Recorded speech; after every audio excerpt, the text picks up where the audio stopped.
realmente sorprende que finalmente algunos casos lleguen hasta el Poder Judicial. Sí es realmente una tortura todo el trámite que tiene que pasar una mujer, como si no fuese suficiente haber sido ya víctima de agresión.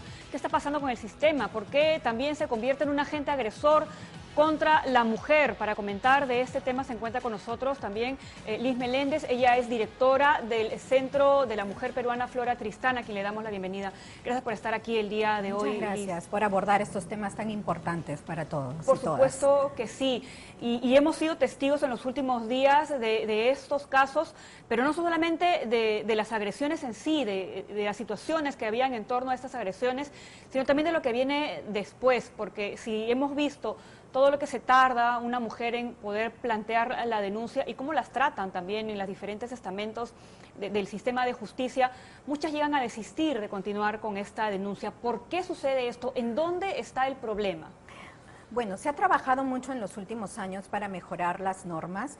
El año pasado salió en vigencia la ley 30364, que es la ley contra la violencia hacia las mujeres y los integrantes del grupo familiar, que mejoró cualitativamente,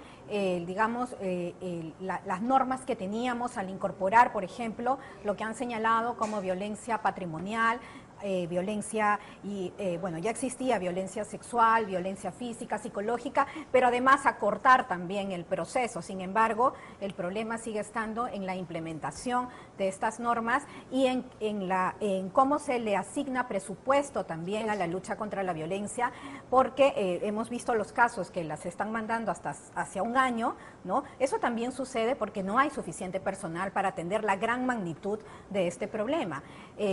Según la ENDES, el 68% de mujeres alguna vez ha sufrido alguna forma de violencia de parte de su pareja. O sea, estamos hablando que casi 7 de cada 10 mujeres del país ha sufrido alguna forma de violencia, ¿no? Y sumado a ello también hay una terrible y gran tolerancia todavía a la violencia, a pesar de que hay un rechazo a la misma, lo cual lo vemos en la ciudadanía, pero también en las autoridades. Sí, o sea, sin ir muy lejos, así es. A las terribles, lamentables afirmaciones de la congresista Maritza García, de quien estamos exigiendo su renuncia a la Comisión de la Mujer y Familia del Congreso, porque se supone que en su labor tendría que tener una posición en contra de toda forma de violencia y tergiversando el sentido de la prevención. Sí, Liz, si me permite, justamente tenemos el extracto de las declaraciones que dio Maritza García en la Comisión de la Mujer y Familia en el Congreso. Vamos a escucharlo.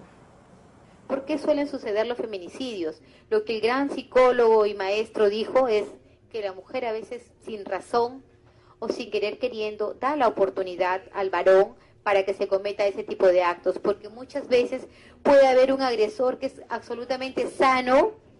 Déjeme terminar, por favor. Puede haber un agresor absolutamente sano y de repente en un momento la mujer lo saca de contexto diciéndole: me voy o te estoy traicionando. Esas palabras, esas frases nunca deben ser usadas por una mujer, porque podrían, sin querer queriendo, motivar o exacerbar los ánimos de una persona normal. Bueno, estas son las declaraciones que ha dado Maritza García en su calidad de presidenta de la Comisión de la Mujer del Congreso, y tenemos entendido que Fuerza Popular ya ha deslindado de este tema y de hecho ha solicitado que ponga su cargo a disposición, así que de alguna manera va a haber una sanción dentro de la bancada. Pero Liz, volvemos a este tema, lo que ha dicho la congresista García en la posición en la que ella se encuentra como autoridad, es un reflejo también de lo que muchas personas piensan. Lamentablemente piensa así, ¿no? Piensa así, por lo tanto no tiene, o sea, no solamente es grave que las afirmaciones, sino también darse cuenta que muchas personas piensan de esa manera y que lo que está diciendo ahí es que la violencia es culpa de las mujeres y que mejor no digamos nada, o sea, calladitas nos vemos más bonitas, ¿no? Porque hay que cuidar a los agresores, a quien llama sanos, además, ¿no? ¿Tiene sentido decir un agresor sano? No tiene ningún sentido. Además, cita a un psicólogo cuestionado, según tenemos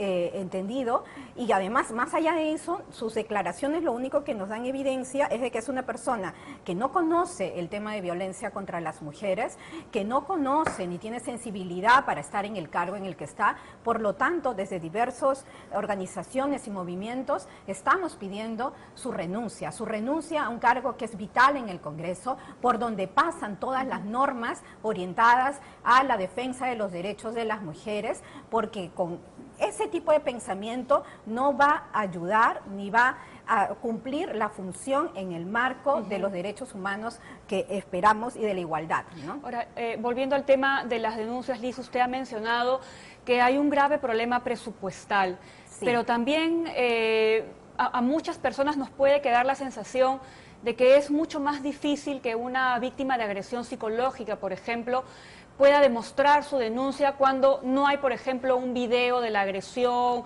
de los gritos o de las cachetadas, como en otras oportunidades sí han habido. ¿Cómo se puede hacer que se pruebe una situación como esa? Bueno, tú has tocado un punto fundamental. Uno de los principales obstáculos a los que se enfrentan las mujeres para acceder a la justicia, y de los primeros, es la falta de credibilidad en su palabra. Todas las mujeres que se ven expuestas a una situación de violencia y la denuncian y tienen la valentía de denunciar, porque no es fácil denunciar. Uno, animarse a denunciar, y dos, el proceso no es nada sencillo, ¿no? Se ven enfrentadas a la duda. Lo hemos visto en el caso de Lorena Álvarez, por ejemplo, y lo vemos en N casos de violencia en donde es muy difícil efectivamente probar, porque no les creen a las mujeres, ¿no? O sea, creen que están mintiendo, y tenemos que empezar por ahí, por dar mayor credibilidad al testimonio de una mujer, porque sinceramente, ¿qué gana uno denunciando un caso si es falso? O sea, cuando vas a verte sometida a todo un proceso de investigación, al médico legista, porque también hay exámenes psicológicos, por ejemplo, para probar la afectación del daño psíquico a las mujeres, ¿no? Entonces, también a ese nivel tenemos que avanzar mucho desde quienes atienden en los servicios de primera atención, como son las comisarías, los centros de emergencia mujer, a quienes juzgan los casos, a quienes investigan los casos en el caso de la Fiscalía, y en el caso también de quienes juzgan, para que salgan sentencias favorables y libres de estereotipos y libres de esas afirmaciones que lo único que buscan es juzgar a las mujeres por sus conductas y responsabilizarlas de la violencia, mientras que vemos que, por ejemplo, son casi 10 feminicidios mensuales.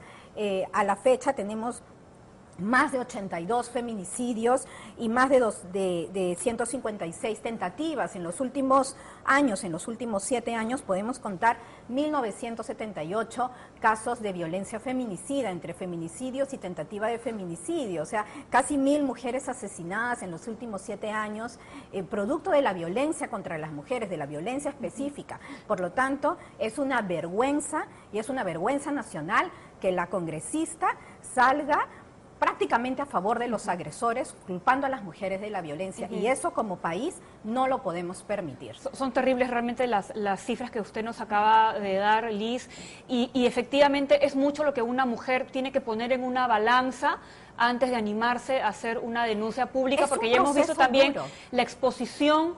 Sí.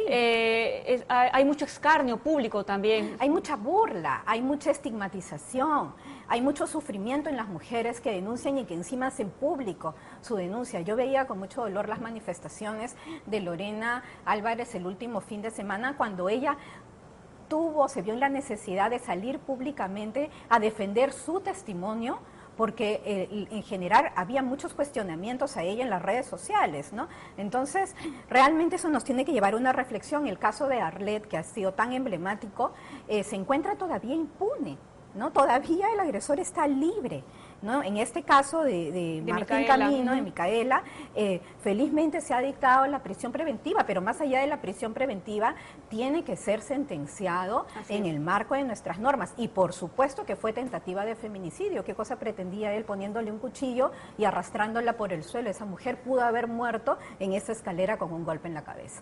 Liz, muchísimas gracias por haber venido el día de hoy y haber podido comentar con ustedes estos temas. Gracias. Yo le doy